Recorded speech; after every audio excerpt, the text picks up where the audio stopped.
¿Sueles apretar la mandíbula sin darte cuenta? ¿Duermes con los dientes y la mandíbula apretada al dormir?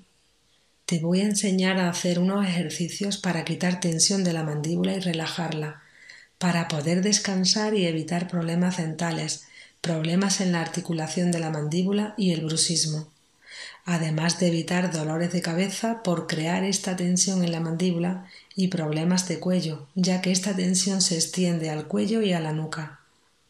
El bruxismo tiene su origen que es psicológico por exceso de estrés y rabia contenida, y no vamos a conseguir eliminar esta tensión en la mandíbula si no eliminamos estas circunstancias de nuestra vida, pero con estos estiramientos y ejercicios conseguiremos aliviar los síntomas y la tensión, mejorando nuestra calidad de vida.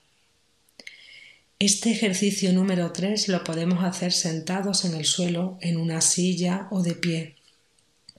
Es muy importante que todas las presiones se realicen por igual en los dos lados, con la misma presión aproximadamente, para no desequilibrar la mandíbula. Empezamos presionando el cráneo desde el interior de las orejas.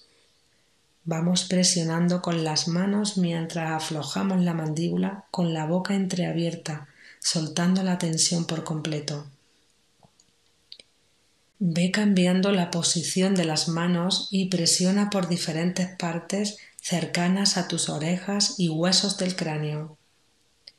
Ve buscando y palpando los puntos dolorosos que vayas encontrando, haciendo un ligero vaivén con tu cabeza mientras vas descubriendo los puntos dolorosos y presionas para liberarlos.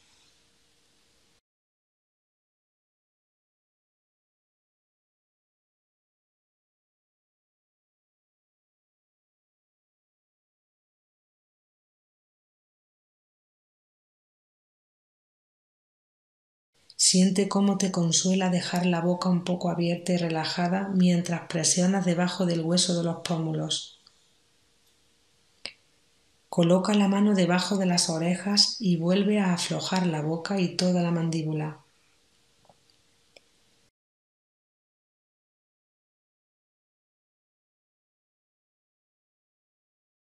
Puedes agacharte colocando los codos en tus rodillas o encima de una mesa si estás sentada en una silla. Procura tener siempre la boca entreabierta con la lengua dejada caer en el paladar suavemente para evitar la tensión mandibular. Voy a subir una serie de vídeos, cada uno con un ejercicio distinto para que puedas practicar cada ejercicio el rato que tú necesites conveniente para descargar la tensión acumulada en tu mandíbula. Y puedes repetir los ejercicios de todos los vídeos de 1 a 3 veces al día. Sigue haciendo el resto de los ejercicios que muestro en los siguientes vídeos.